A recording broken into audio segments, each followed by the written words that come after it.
180 বছর ধরে চলে আসছে ক্রিকেট খেলা।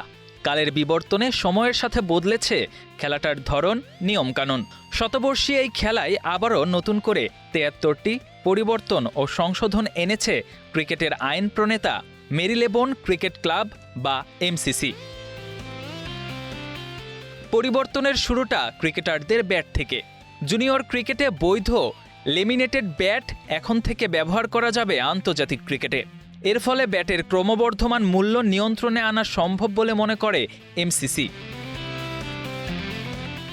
এমন গুরুত্বপূর্ণ কিছু নিয়ম হল, জুনিয়র ও নারী ক্রিকেটে বলের আকার ও ওজন নির্দিষ্ট। বল এখন ৩টি নির্দিষ্ট ক্যাটাগরিতে ভাগ করা হয়েছে: সাইজ 1, সাইজ 2, সাইজ 3। এক ক্যাটাগরির বল অন্য ক্যাটাগরিতে ব্যবহার করা যাবে না। যেমন অনূর্ধ্ব ১৩ ম্যাচে যদি সাইজ বি বল নির্ধারিত থাকে, তাহলে সাইজ 3 বল ব্যবহার করলে ম্যাচের আইন ভঙ্গ হবে। দিনের শেষ ওভারে উইকেট পড়লেও খেলা শেষ নয়। একাধিক দিনের খেলায় দিনের শেষ বলের আগের ডেলিভারিতে ব্যাটসম্যান আউট হলেও নতুন ব্যাটসম্যান এসে শেষ বল খেলবেন। যেখানে আগে শেষ ওভারে উইকেট পড়লে ওইখানেই ওই দিনের খেলা শেষ ঘোষণা করা হতো।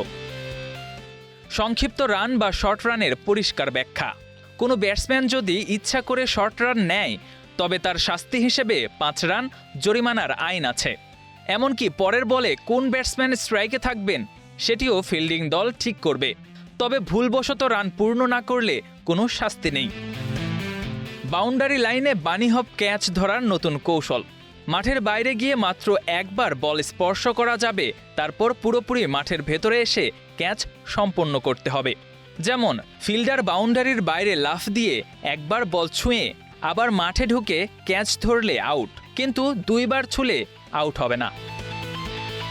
ওভারথ্রো ও মিসফিল্ডের স্পষ্ট পার্থক্য: উইকেট লক্ষ্য করে উদ্দেশ্যমূলকভাবে বল ছুড়লে তাকেই কেবল ওভারথ্রো ধরা হবে। সাধারণ মিসফিল্ডকে এখন থেকে ওভারথ্রো বলা হবে না। ফাইনালি সেটেলড বলের নতুন সংজ্ঞা: বল যদি কোনো ফিল্ডারের হাতে থাকে অথবা মাটিতে স্থির থাকে, তখন বলকে ফাইনালি সেটেলড ধরা হবে।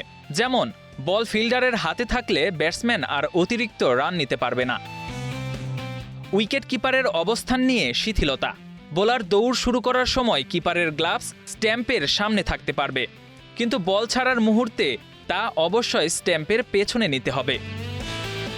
হিট উইকেট আইনের পরিষ্কার ব্যাখ্যা: ব্যাটসম্যান নিজে ভারসাম্য হারিয়ে স্ট্যাম্পে পড়লে আউট, কিন্তু অন্য খেলোয়াড়ের ধাক্কায় ভারসাম্য হারালে আউট নয়।